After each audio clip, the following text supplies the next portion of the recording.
Esse áudio traz a leitura do artigo Arqueologia na Construção da Identidade Nacional, uma disciplina no fio da navalha, escrito por Tânia Andrade Lima em 2007. Esse artigo contém duas imagens que não serão descritas. Arqueologia na Construção da Identidade Nacional, uma disciplina no fio da navalha. Arqueologia, nacionalismo e construção de identidades nacionais sempre andaram perigosamente juntos, desde que movimentos políticos nacionalistas eclodiram por toda a Europa no século XIX. E não por acaso, a arqueologia se consolidou como disciplina acadêmica paralelamente a esses movimentos. O surgimento do nacionalismo como doutrina política trouxe consigo a necessidade de construção de histórias nacionais, de mitos fundadores da nação, relatando sua origem e formação com profundidade temporal suficiente para legitimá-la. Na medida em que não há nação sem tradição, sem passado. Os estudos históricos foram intensificados para atender essa demanda, mas a insuficiência ou mesmo inexistência, em alguns casos, de registros documentais para períodos recuados transferiu para a arqueologia a tarefa de encontrar as raízes mais fundas para essas narrativas. A disciplina assumiu, portanto, desde o seu nascedouro, uma inevitável e acentuada dimensão política a par da sua feição científica. Os usos do passado, entendido como os terrenos simbólicos mais férteis para a construção e legitimação de identidades nacionais, surgiram assim naturalmente, de tal forma que a relação tão próxima entre o nacionalismo e a arqueologia foi naturalizada, tendo permanecido a salvo de qualquer questionamento ou revisão crítica, pelo menos até o pós-guerra. Durante todo esse tempo, a arqueologia interpretou registros arqueológicos como histórias de povos específicos, contribuindo para fortalecer, equivocadamente com certeza, a concepção de grupos étnicos e nacionais como internamente homogêneos, historicamente contínuos e externamente definidos por características culturais, linguísticas e raciais. Jones e Brown. A disciplina forneceu poderosos elementos para a construção de longas genealogias em sociedades contemporâneas, que reforçaram suas identidades e conferiram a elas a legitimidade que buscavam. Essa forte influência do nacionalismo sobre a arqueologia, por tanto tempo mal percebida no bojo dessa relação simbiótica, começou a ser analisada sobretudo a partir da década de 1980, quando ela finalmente deixou de ser vista como produto de ordem natural e se tornou foco de intensas reflexões, que começaram a apontar a força desse comprometimento político e os riscos daí advindos. No Velho Mundo, por exemplo, e mais particularmente na Europa, foram inúmeros os usos de dados arqueológicos manipulados para fins políticos, em um amplo espectro ideológico. No Portugal de Salazar, na Espanha de Franco, na Alemanha de Hitler, na União Soviética pré e pós-colapso, na China de Mao e pós-Mao, no Japão pré e pós-guerra, em Israel, entre muitos outros. Arqueologias, estreitamente identificadas como políticas de Estados ou a serviços do Estado, corre sempre um alto risco de serem distorcidas na medida em que são induzidas à manipulação de evidências de modo a promover os interesses da ideologia dominante, ora sustentado políticas de dominação sobre outros povos, ora justificando controle sobre territórios reivindicados, ou ainda criando elos simbólicos com passados gloriosos para a construção de histórias contínuas que justifiquem o presente. Cole e Fawcett, entre várias outras possibilidades. Em Portugal, a ditadura salazarista investiu fortemente na construção de uma história nacional, embora fosse enfatizado todo o tempo o período dos descobrimentos como o ápice de Portugal. A Idade do Cobre foi igualmente glorificada, porque nela estariam os fundamentos da nacionalidade portuguesa. Arqueólogos a serviço do regime interpretaram a arquitetura e os artefatos desse período como resultantes de contatos com centros civilizados do Mediterrâneo Oriental. O fato de Portugal ter sido colonizado por esses povos mais avançados, com resultados tão positivos, somando ao fato de ele ter relevado o cristianismo e a, entre aspas, civilização para África, América do Sul e Ásia, reforçava a ideia de que a colonização era não apenas justificável, mas desejável, quando exercida por nações mais avançadas, o que legitimava plenamente a política territorial de Salazar. Vale dizer, o colonialismo em Goa, Angola e Moçambique. Lidos. Na Espanha, a construção de uma história nacional vem sendo um processo mais complexo que outras nações europeias.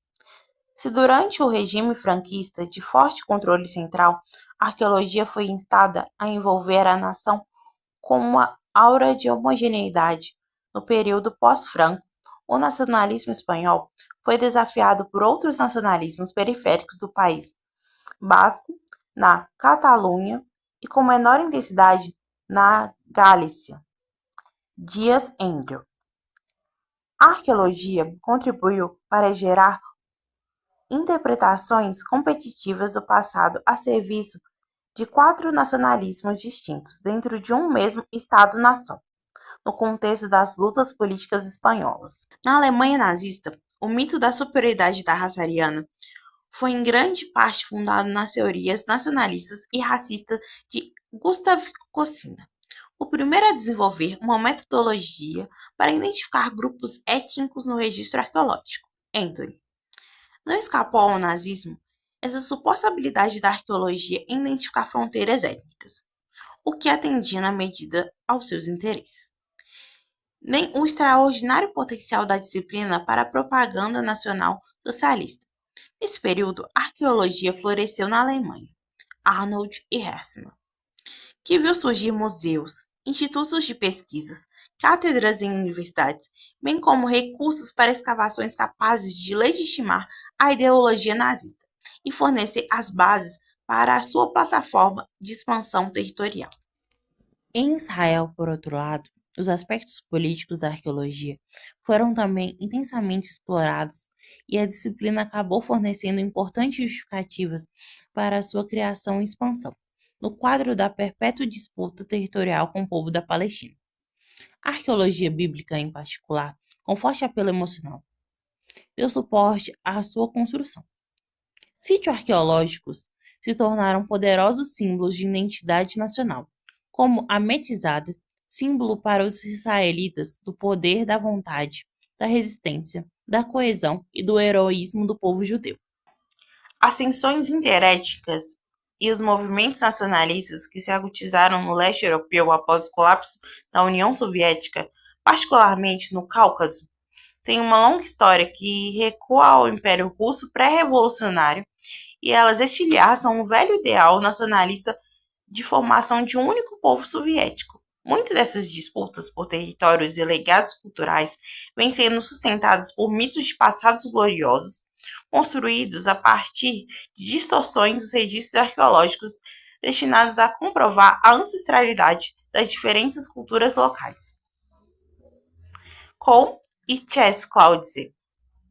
Não por acaso, muitas das lideranças políticas que conduzem esses movimentos foram anteriormente arqueólogos, filósofos e historiadores antigos. Na China de Mao, tal como relatado por Tong, a arqueologia se tornou um campo disciplinar mais associado ao patriotismo cultural, constituindo um gerador de profundo orgulho étnico. Os arqueólogos chineses, trabalhando sob rígido controle ideológico, foram particularmente sensíveis à questão da identidade nacional. Interpretaram a origem da cultura chinesa à luz de uma perspectiva fortemente nacionalista, entendendo a China como o centro independente de desenvolvimento da civilização.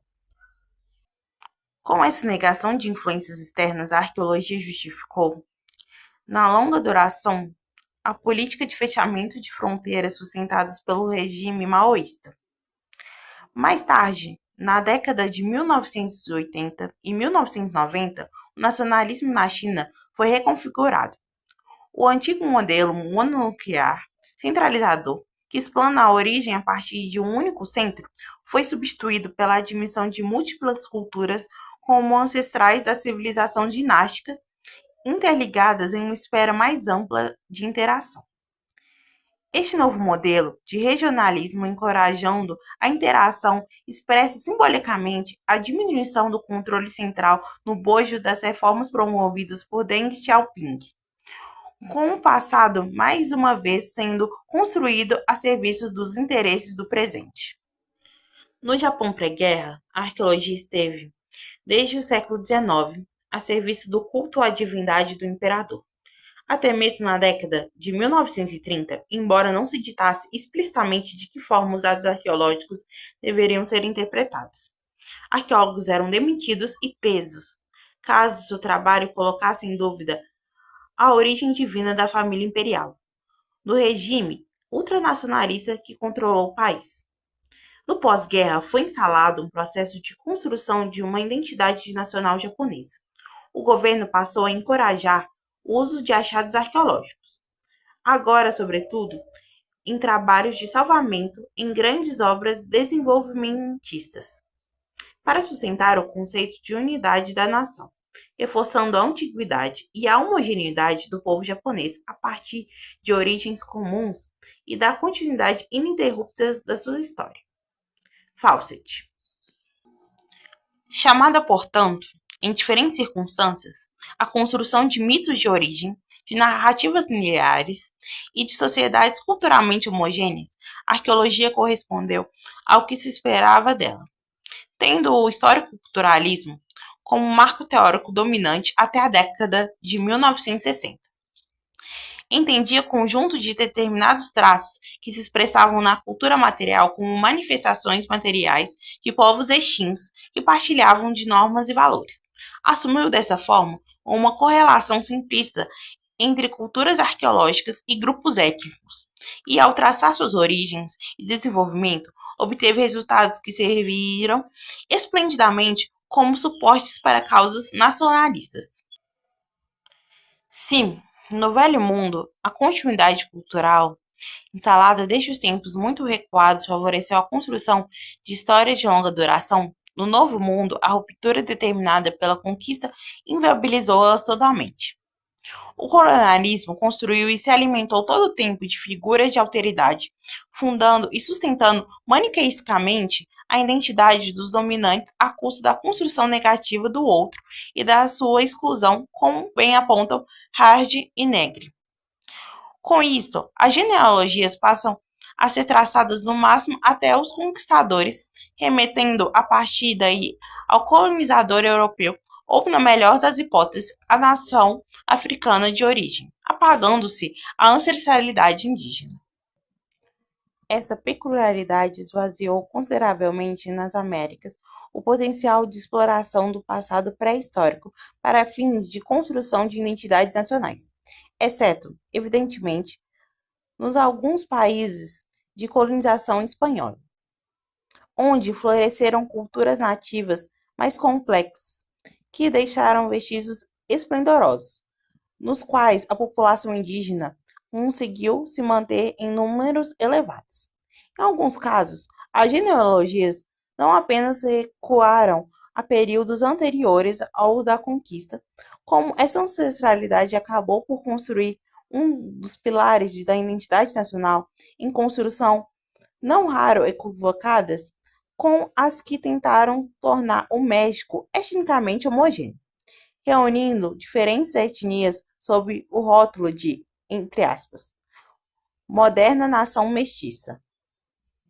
No caso brasileiro, o passado pré-histórico, sem grandiosidade e sem magnificência, pouco foi explorado nessa direção. No entanto, considerando a arqueologia, desempenhou e continua desempenhando um importante papel na construção de identidades nacionais, considerando que sítios e bens arqueológicos podem tornar poderosos símbolos de identidade nacional.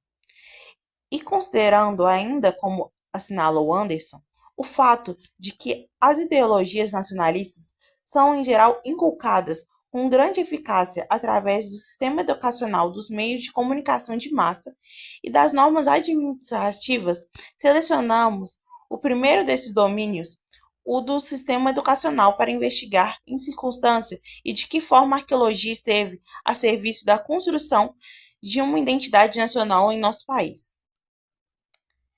Examinamos os livros didáticos de história do Brasil publicados ao longo do século entre 1898 e 1998, Andrade Lima e Pinheiro da Silva, com a finalidade de analisar as formas de revelação e também de ocultação do passado anteriormente à conquista. Trata-se, de nosso caso, de analisar de que forma foi apresentada aos futuros cidadãos brasileiros a origem de nossa formação social. A questão das origens permeia toda a construção de identidade, seja ela pessoal ou coletiva, local ou nacional. Mobiliza sentimentos profundos, porquanto determina o lugar que os indivíduos ocupam no mundo e na rede de relações sociais. Tal como exposto naquela publicação, livros didáticos, como é notório, são poderosos instrumentos de controle social, de dominação cultural e ideológica. A escola, através dos conteúdos transmitidos, tanto pode atuar como agente de reprodução e difusão ideológica dominante, como pode se tornar um instrumento de transformação e libertação. E nesse processo, os livros didáticos desempenham um papel fundamental. O ensino da história, em especial, é um domínio particularmente sensível. A manipulação política, no caso, é feita sobre corações e mentes ainda em formação, que internalizam os modelos transmitidos como verdades inquestionáveis, assumindo-os como certos e reproduzindo-os vida afora, o que assegura sua manutenção. Em países colonizados, não raro o passado remoto é distorcido ou ocultado para impedir que raízes históricas sejam encontradas, explanando-se apenas as origens das instituições coloniais. Com isso, o sistema de ensino acaba se constituindo como um dos principais ingredientes do neocolonialismo. Como disse Ferro, abre aspas, que ninguém se iluda. A imagem que temos dos outros povos e de nós mesmos está associada à história que nos contaram quando éramos pequenos. Ela nos marca para o resto da vida. Fecha aspas. De tal forma que os valores assim incutidos tornam-se elementos ordenadores, balizadores, que orientam o indivíduo em todos os níveis da sua existência. A análise realizada nos manuais didáticos entre 1898 e 1998 permite afirmar que a pré-história do Brasil, sucessivamente incluída e excluída de várias formas desses livros, foi valorizada nos últimos 100 anos, sobretudo em dois momentos, ao final do século XIX e ao longo da Era Vargas, atendendo a interesses distintos. Nos demais momentos, sobretudo nas primeiras décadas do século XX, desapareceram desses manuais. Qualquer menção à pré-história brasileira e seus autores parecem tê-la esquecido por completo. Nesse período, a referência às populações indígenas restringe-se apenas àquelas que foram encontradas aqui no momento do contato, centradas basicamente nos portugueses e no que eles viram ao chegar. Os índios, no caso, parecem ter entrado nesse texto fortemente eurocêntricos somente para compor o cenário exótico da natureza pródiga e luxuriante do desembarque, sem maiores considerações e sem qualquer manifestação de interesse ou curiosidade por seus antecedentes. Como expressa a capa do livro didático História do Brasil, figura 1, de autoria de Rocha Pombo e publicado em 1918, as raízes da nação brasileira estavam àquela altura claramente fincadas na Europa. A disposição das imagens sugere a relação passado/presente, com o escudo da República ocupando o centro do campo visual, antecedido pelas armas à esquerda, do Reino Unido de Portugal, Brasil e Algarve, e à direita, do Império do Brasil, uma iconografia que reforçava no imaginário dos futuros cidadãos uma origem europeia, forjando uma identidade nacional inequivocadamente euro-brasileira. No primeiros momentos que detectamos uma atenção cuidadosa ao passado remoto do Brasil ao final do século XIX, a valorização das ciências, produzido pelo espírito positivista que impregnou todos os domínios da sociedade, em especial da educação, estimulou uma aproximação entre o ensino secundário e o universo acadêmico. O compromisso elitista do primeiro com a erudição, com a formação intelectual e científica, trazia para o livro didático as produções mais recentes da academia. A valorização da tradição histórica, a necessidade de recuperação e conservação do passado e até mesmo o culto a ele promovido pela doutrina positiva acabaram criando um clima bastante favorável no Brasil para o estudo e a difusão da pré-história da segunda metade do século XIX. Mas é o segundo momento que nos interessa aqui. Na década de 1930, o sistema educacional foi profundamente reformulado pelo Estado Novo. O regime até então federativo descentralizado foi substituído pelo Estado unitário e centralizador, fortemente nacionalista, para o qual era fundamental a construção de uma identidade nacional.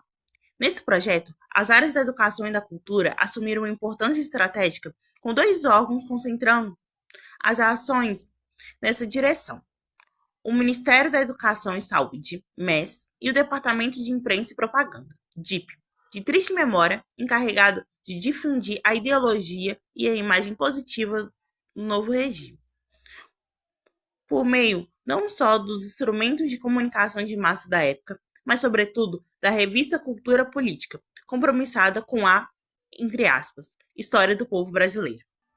A implantação da história do Brasil nos currículos como uma disciplina autônoma, associada à criação de uma série de agências culturais, como então o Serviço do Patrimônio Histórico e Artístico Nacional, ISFAM, e o Instituto Nacional do Livro, entre outras, foram algumas das medidas efetivas dessa política destinada à construção da nacionalidade brasileira. Por meio da valorização do patrimônio histórico, do culto ao passado, de uma ideia de, entre aspas, democracia racial e de mensagem idealizada, emergia com novos contornos a nação brasileira. O passado, no caso, deveria ser uma fonte de explicação para o novo que surgia, legitimando-o. Ao longo da década de 1940 e a primeira metade da década de 1950, aumentaram qualitativa e quantitativamente nos manuais as informações referentes aos vestígios das populações pré-históricas e as hipóteses sobre o povoamento do continente. Esse surgimento de conteúdos relativos às origens e à pré-história está claramente relacionado à política cultural de Vargas de valorização do passado e de construção de uma identidade nacional. O índio passou a ser um elemento fundamental na arquitetura do mito da democracia racial, fundando na caracterização do povo brasileiro como uma, entre aspas, raça de mestiços, expressão aglutinadora de qualidades positivas, morais e sociais. Trata-se agora de fundar a nação brasileira não mais a partir do europeu, mas os autoctones, dando-lhe um caráter de autenticidade e conferindo-lhe uma identidade própria. Com essa ideia de mestiçagem, fruto da fusão de três, entre aspas, raças, não obstante seu caráter implícito de pluralidade, de diversidade cultural e biológica, pretendia-se conferir uma unidade à nação, fundamental para o projeto de construção da sua identidade. Como assinalou Gomes, essa proposta de, abre aspas, mestiçagem diluía não só a diversidade, como também a desigualdade entre índios, negros e brancos, gerando uma área de igualdade que se traduzia magnificamente por uma categoria político-cultural. Investigar as origens e a dinâmica desse processo de mestiçagem constituía-se na busca das próprias origens do valor da igualdade no Brasil. Estava no passado a chave para compreendê-lo. Fecha aspas. A proposta nacionalista do Estado Novo interessava resgatar raízes profundas em solo brasileiro, daí a valorização da pré-história. Na medida em que reiterar os vínculos com a antiga metrópole e com o velho continente, só reforçava a condição e a mentalidade colonizadas. De todo indesejáveis, não apenas para o novo projeto civilizatório de Vargas, mas, sobretudo, para a nova nação que se desenhava. A iconografia de um livro didático da era Vargas, datado de 1944. História do Brasil, de autoria de Basílio Magalhães, figura 2, ilustra claramente a estratégia de incular esse ideário sobre as mentes em formação através da imagem. Na capa, concebida a partir dos eixos natureza/cultura, foram opostos ícones da nova identidade nacional, com Portugal saindo definitivamente de cena. Com a natureza ao fundo e a cultura em primeiro plano, é representada a exuberância de nosso território no céu, na terra e no mar, exaustivamente louvada durante a era Vargas, em cantos coletivos enaltecedores e glorificadores da nação, como Aquarela do Brasil, Isto é Meu Brasil, entre tantas outras. No eixo da natureza figuram no céu o Cruzeiro do Sul, na terra o Pão de Açúcar e no mar a Baía da Guanabara. Ícones nacionais aos quais foram acrescentadas gigantescas vitórias régias sobre o mar da Baía da Guanabara. Nesse ponto, fica evidente que dados de realidade pouco importam quando está em questão a construção de um imaginário. Se vitórias régias são plantas aquáticas de água doce típica da região amazônica, isso parece ser irrelevante e a licença permite colocá-las onde bem se entender. O que importa no caso é o seu caráter emblemático, transformada em um dos símbolos do Brasil. No eixo da cultura, saem as armas portuguesas e entra em seu lugar, ao lado da bandeira brasileira, em um plano de igualdade, uma urna marajoara. Este é o novo sentido da nação, o presente fundado no passado remoto de nosso território e não mais a antiga metrópole. A pré-história recuperada pela arqueologia, fornecendo profundidade temporal à nova identidade da nação brasileira, o passado conferindo legitimidade ao presente. Vargas não chegou a investir diretamente na arqueologia, tal como outros regimes nacionalistas aqui mencionados.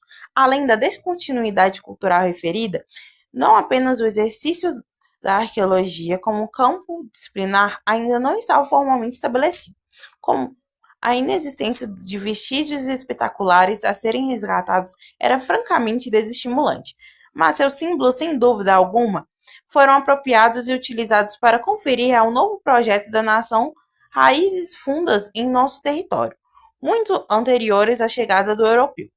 Nossa origem agora não estava mais na Europa, mas sim no próprio solo brasileiro. A homogeneidade apregoada por Vargas foi tão somente retórica, mas cumpre destacar que essa é uma condição estreitamente associada ao Estado-nação, o qual pressupõe uma unidade que não raro mascara a diversidade existente no seu âmbito, ao conceber-se uma única história, uma mesma língua, uma só cultura, em um mesmo território. Cabe, portanto, indagar aqui, acompanhando Canclini, se é de fato possível afirmar uma identidade nacional sem reduzir as especificidades étnicas e regionais a um denominador comum, ou se ela comporta a diversidade. Uma possível saída para esse aparente impasse é pensar autonomamente em identidade e cidadania para que o nacionalismo possa coexistir com identidades multiculturais. Em se tratando do Brasil, uma arqueologia a serviço da construção da identidade nacional precisa marchar no sentido contrário ao da perspectiva homogeneizante unificadora, bem como refugar a erosão das diferenças. Antes, tem que trabalhar para resgatar e revelar na profundidade temporal em que opera a diversidade étnica e cultural que se instalou desde os primórdios da presença humana em nosso território e que se intensificou ao longo dos milênios, até a conquista. Daí em diante, os formidáveis fluxos migratórios disparados a partir do século XV e XVI promoveram grandes movimentos de massa, miscigenando diferentes etnias e culturas, de tal forma que uma das principais consequências do expansionismo colonial foi o multiculturalismo, particularmente no Brasil. A miscigenação genética e cultural de europeus, indígenas e africanos, resultado dos fluxos desterritorializantes nos primeiros séculos da empresa colonial, somou-se o posterior encorajamento a povos de todas as nacionalidades no sentido de migrarem para o Novo Mundo. Essa hibridação aniquilou entre nós a possibilidade da construção de fantasias de homogeneidade, uniformidade e purezas étnicas tão cultivadas no Velho Mundo. Essas mesclas intelectuais produziram o pluralismo, a diversidade e a heterogeneidade culturais que se tornaram uma das principais marcas do nosso país e uma das suas grandes forças. Dessa hibridação contínua, expandida ainda mais pelas redes transnacionais de comunicação, resultaram e continuam resultando novas formas de expressão identitária que se apoiaram e continuam se apoiando da mesma forma no sistema de objetos estudado pela arqueologia, sinalizando que o significado da cultura material não é fixo nem estático, mas está constantemente sujeito a mudanças, tal como as identidades de seus produtores e usuários, onde contribuir para a construção de uma identidade primordial, essencialista, da qual teríamos supostamente derivado. A arqueologia deve colocar suas forças a serviço da construção de histórias e identidades plurais.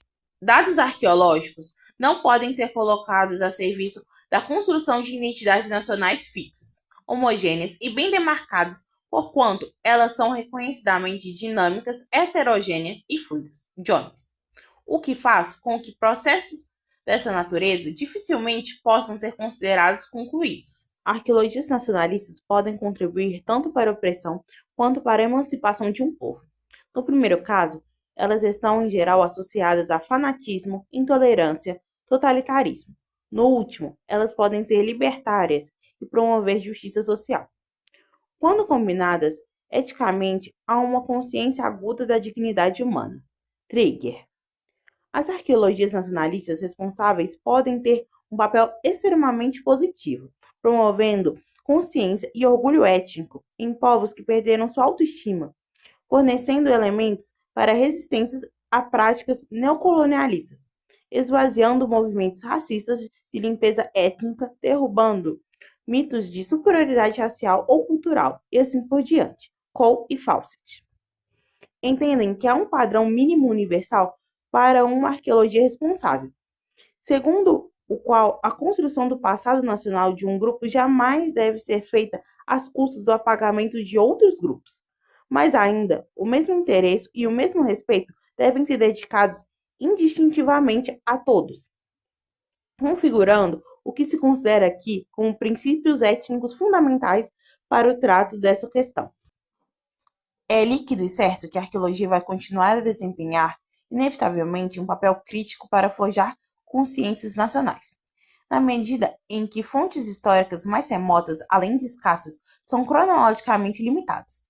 E muitos estados-nações contemporâneos não possuem registros históricos antigos, ou seja, arqueologistas nacionalistas vão continuar a florescer enquanto eles existirem, o que requer consciência, atenção e vigilância contínua por parte da disciplina no que diz respeito às causas a serviço das quais ela se coloca, na medida em que valores étnicos não podem se sobrepor a princípios éticos.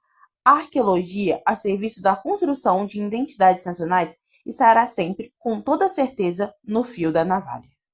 Eu sou Ariel Alves e gravei esse áudio para o projeto Feito para Escutar. Esse projeto é coordenado pelo Departamento de Antropologia e Arqueologia da UFMG, com apoio do edital PEDEG 2025. Consulte o guia de audiotextos do nosso projeto para saber mais sobre nossas escolhas.